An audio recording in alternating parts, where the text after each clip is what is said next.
pagmamahal ay damdamin ng bawat isa sa atin na puno ng matining malasakit, pag-alala at pagkakiliw. At minsan nga ito'y nagtutulot ng pagkabaliw sa mga taong hindi matanggap ang kasawian sa pag-ibig. Kaya ayaw nawala ang isip sa katinoan dahil sa pag-ibig. Isipin mo, ang pagmamahal ay ang handang magtiis, magsakripisyo sa buhay para sa isang tao o bagay na minahal ng tunay. Sabi nga ng karamihan, mahal ka lang dahil ikaw ang andyan.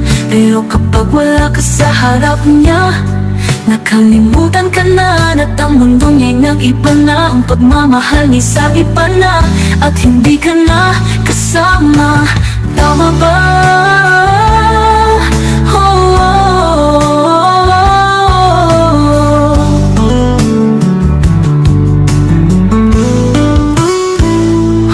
May mga damdaming nalilito, kung alin nga ba pipiliin ng puso, sa taong mahal ka o sa taong mahal mo.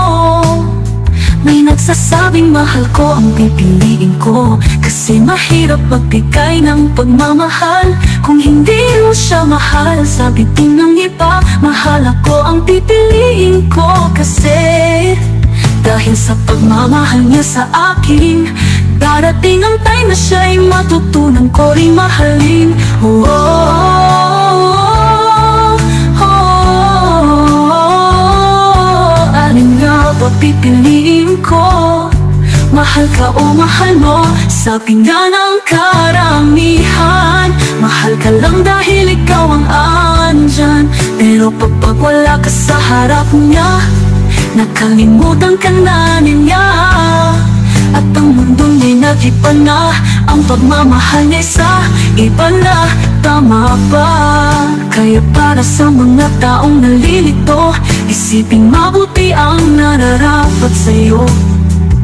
Sa taong mahal ka o sa taong mahal mo, yung hindi darating sa puntong tumilim ang buhay mo, kundi sa puntong liliwanag ito na magkasama kayo. Oh, oh, oh, oh, oh, oh. Mahal ka o mahal mo, mga